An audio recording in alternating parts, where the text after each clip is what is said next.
Hello and welcome to the follow-up video. As you can tell, oh my god, I've lost my voice. I've been trying not to talk too much. When I talk, all sorts of stuff comes up. But despite my sickly state, I feel like I want to respond to some things. So it's kind of gotten to a point. I used to respond to basically every comment after a video would go up. Right now I'm at a point where that's just infeasible. I don't think I can respond to every single comment. So what I'm going to do now is actually something I wanted to do originally with these videos is I'm going to make follow-up video. I used to call them after vids. I was an idiot. But I'm just going to make follow-up videos now, I guess, on this channel if that's necessary, where I'll respond to the most common criticisms or comments that appear after a video. So, oh my god. So this is obviously a follow-up video to the SpongeBob movie game video that I published yesterday. So I'm gonna go specific stuff into more important stuff. So it's gonna start off a little bit slow. I'll get into the big beefy stuff in a bit. One of the first things I want to talk about is something somebody actually brought up in Discord. On Discord, somebody asked why not just use the uppercut in response to my complaint about the projectile deflection move not working very well in the SpongeBob movie game. So this is the response to that. So in the game, there are a total of 3 enemies that shoot projectiles. So 3 enemies that you have to deflect projectiles from. One of them is a ground-based enemy, so right away you can't use the uppercut. He's a guy who just shoots a horizontal wave, I guess, of green goo balls, and you're supposed to deflect them. And he's the guy that I used to demonstrate the fact that the deflection is based off the positions of your hands. So when you spin, sometimes you'll hit some of the goo balls that are coming, the goo balls are coming at you. You hit some of them, but some of them still hit you, which is total crap. Then one of the others, so there are 2 others and they're airborne. One of them has laser beams that shoot you if you get too close to him. So he's impossible to hit with an uppercut because he'll knock you back. The whole point of it, he shoots rockets that come at you. So the whole point of him is you have to deflect his shots. And he has like a super, super long range. And then there's a shorter range projectile airborne guy. Those are the guys that shoot goo that if it hits you, it makes you slippery. Those guys are the only ones in the entire game. Those are the only ones you can actually realistically uppercut. The only ones. The problem is the game normally sets them up in situations where you can't. So I'll explain to you. There are 3 reasons why you basically should never uppercut. You should always just deflect. So the first situation that you wouldn't want to uppercut is in the combat stages where there are other enemies. So if there's a guy shooting goo balls at you, the time it takes for SpongeBob to walk up to the guy, raise his fist, and do the move, once you do that, you're moving purely vertically. You're not moving horizontally anymore. You're moving purely vertically. While you're doing that rise to hit that guy, all of the other enemies that are on the ground are still moving towards you horizontally. And once they reach you, they shoot their ball of gas, which damages you. So the problem with the uppercut is because the other basic enemies have the same speed as you, by the time you raise your fist and land back on the ground, somebody's already attacking you, you take a hit, which is crap. So that doesn't work.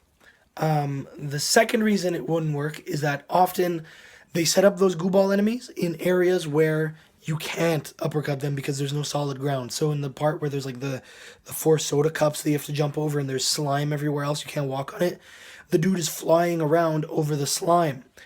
And the reason he does that is so that you have, well, first of all, it becomes, he kind of adds to the stage hazard. So the area is hazardous, but then he makes it slippery, which sucks. But you have to deflect his attacks because you can't uppercut him. Also in that area, I think you're playing as Patrick, so it doesn't even matter.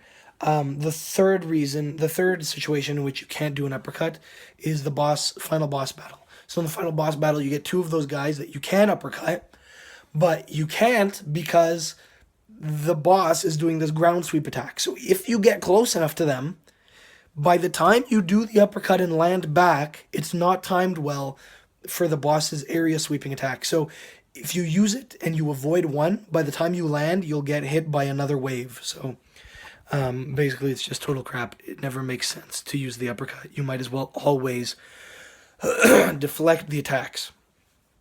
So that's one thing. So I just wanted to respond to why don't you uppercut? That's why. I was actually considering putting that in the video. I didn't talk about those 3 situations in the video, but when I introduced the topic of deflection, the enemy I first introduced to the audience is the enemy that has the proximity laser. So he kind of, like, that was my way of saying, like, look, there are some situations where you can't use the uppercut. This is what you have to do. Now, one of the other things, somebody pointed out that, and I would have mentioned this in a video, but I didn't for reasons. But anyways, somebody pointed out that the gas enemy that I complained about, and you know what, maybe I'll frame it this way instead. A couple of complaints were about my overreaction, maybe, to a couple of things. In a couple of instances throughout the video, I made claims that this is the worst X I've ever experienced or something. So I described one of the enemies as this is the worst basic enemy. I described the final boss as this is the worst final boss. Stuff like that. I think those are the only 2 instances. Correct me if I'm wrong, but I think that's it. So about the basic enemy being the worst basic enemy in any game. I thought long and hard about saying that in the video. When I wrote it, I was like, well, when I first played it, I was really thinking, I was like, is there a worse basic enemy? Like, and I'll ask you this as a question. Can you think of a worse basic enemy than one that, A, moves as fast as you, and B, doesn't flinch when you hit him sometimes, and just attacks? Like, once he's attacking, you can't stop it, and you'll take hits. Can you design a worse basic enemy? Honestly, I think basic enemies that don't even react to player input, like basic enemies that are just creatures that walk idly around that you can hit or something, I think those are crap, but I think they're better than an overpowered basic enemy. Then the other reason I would consider the worst is that somebody pointed out, appropriately, that the basic guy is a clone or a copy of one of the enemy types in Battle for Bikini Bottom, which is the robot dog, which hops around and then it shoots the ball of gas. Wow. Okay, it is a clone of him, but the dog in Battle for Bikini Bottom does not move as fast as the player. The dog in Battle for Bikini Bottom is slow as crap, making it perfect. It's a very balanced enemy. It's not overpowered in any way. It's totally fine. The dog is totally freaking fine. Which, in my eyes, makes it worse that they took an enemy from the previous game and they modified it to and they made it worse. Like, why didn't you just keep it the way it was? And it's also kind of funny to point out that the movie game only has a fraction of the number of enemies that Battle for Bikini Bottom has, and all of the enemies it has are modified clones of enemies from Battle for Bikini Bottom. I think I might have messed up the titles there. Anyways, they even have the hammer guy. I didn't talk about the hammer guy, but he's there too. Same behavior. But yeah, Battle for Bikini Bottom has more enemies. And the movie game has less enemies, but it tries to combine their traits, and it just doesn't make sense. Like, they combined fast moving with the high area gas attack. It just doesn't make sense. And they give him more health. What the heck? So I think that's bad. There was something else about... Oh yeah, the final boss. Honestly, I stand by it. I thought about that too. I don't think... There's one boss that I think in the history of gaming that is probably one of the worst ever, and that is the rail shooting dragon boss in Star Fox Adventures, which is total crap, because I think the reason a boss is crap most of the time is that it doesn't test you on the things that the game has been training you on. That boss was awful, but it wasn't the final boss. I think the movie game boss is total crap because it doesn't really train you on any of the things you've learned. It just kind of takes a bunch of crap and it just tries to overwhelm you. It tries to shock you. Battle for Bikini Bottom did better. It gave you a platforming level as the final boss.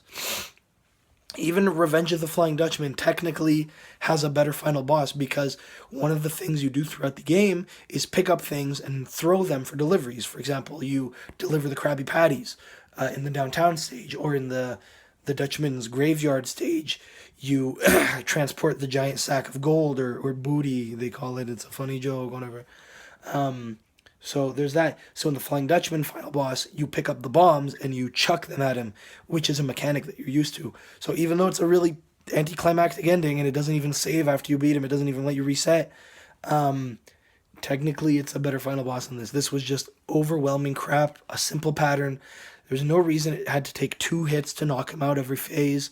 It would have been so much better, honestly, if it was just 1 hit to knock him out of every phase, and then no checkpoints. That would have been better. That would have felt so much more rewarding, because it was a total joke to have it save at certain points. It was just stupid. So that was dumb. So that's response to overreactions. I honestly don't think I was overreacting. I am very careful with what I say in these videos when I make claims like this, and I stand by those. I'm really surprised I haven't coughed up any phlegm, by the way, because normally talking this much, I've been coughing up phlegm. So this is like 4 days of this voice. That's actually why the video came out so early, because I got sick, and then I just stayed home and I edited. Like, I had nothing better to do, so. But I'm surprised. I guess it's getting better. After 4 days, it's getting better. Yesterday was awful. The other thing I wanted to mention... Okay, so I've received a lot of comments telling me that I'm biased and that I'm nitpicking.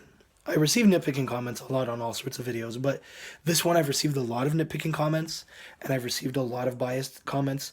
I've received a lot of people saying, I think you're being overly negative, but they acknowledge their bias, as this is one of the first games they've ever played.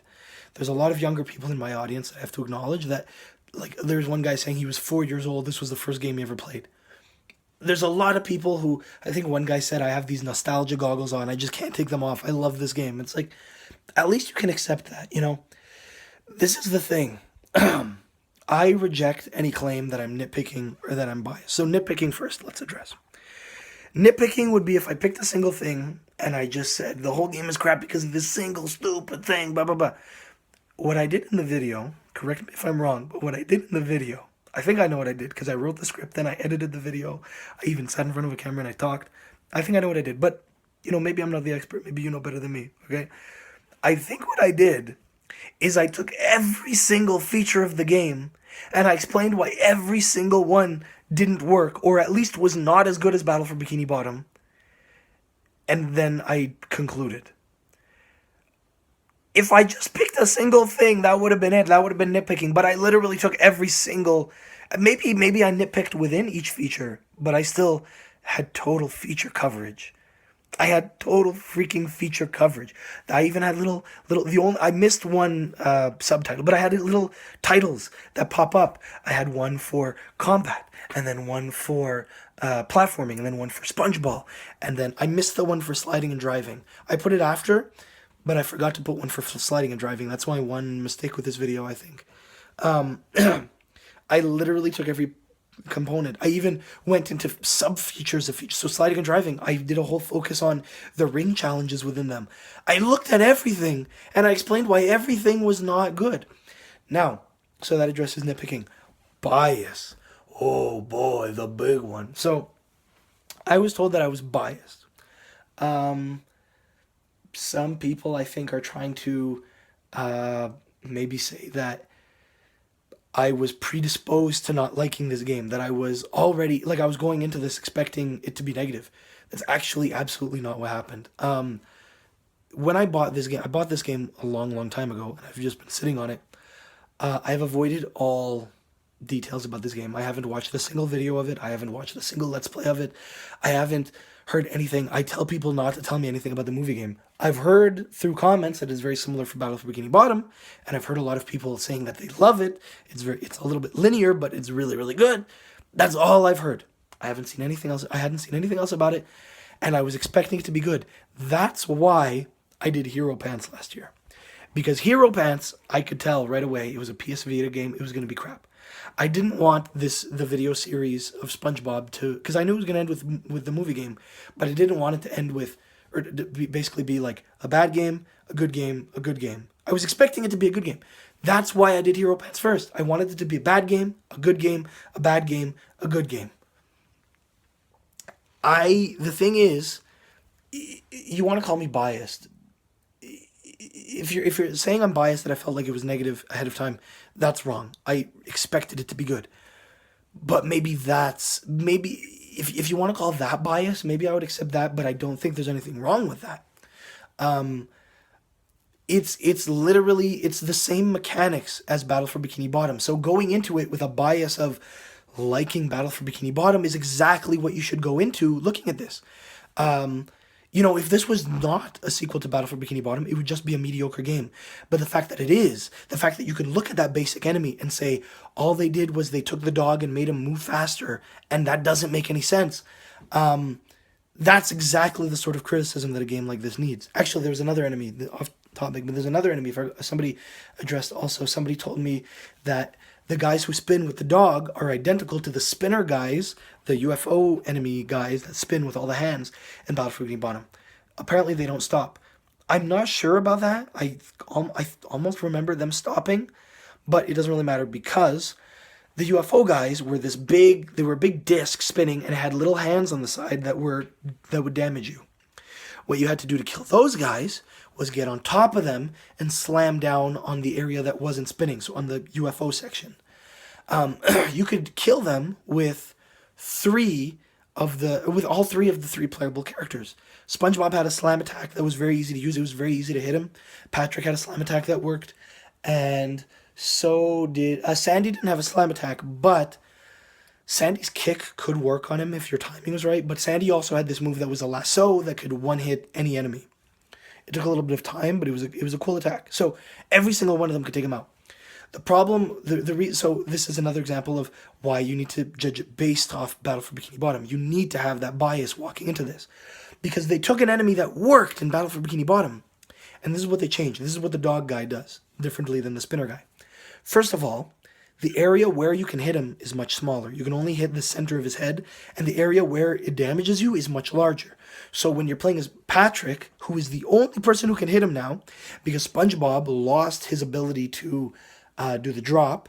If you're playing as Patrick to do the drop, what you have to do is place yourself perfectly on top and then do the drop. Problem is Patrick moves slower and the guy is moving towards you, so it does not work well.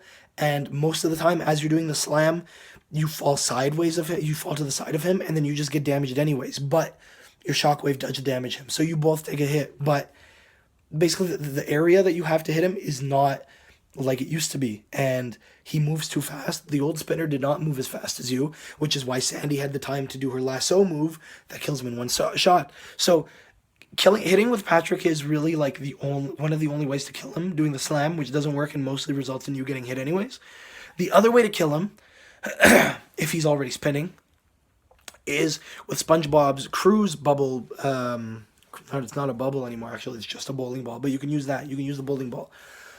Problem with that is that, again, they modified the guy to move as fast as you, and the cruise bubble, they didn't modify it to make it quicker. You still have to charge it up to throw it. So in the time that you're sitting there charging it up, the guy's coming at you, and by the time you throw it, the guy's already hit you. Like, it just doesn't work. So that enemy is crap, and that actually is it's good I didn't bring it up before, because that's a good way to show that you need to bring in a certain amount of bias.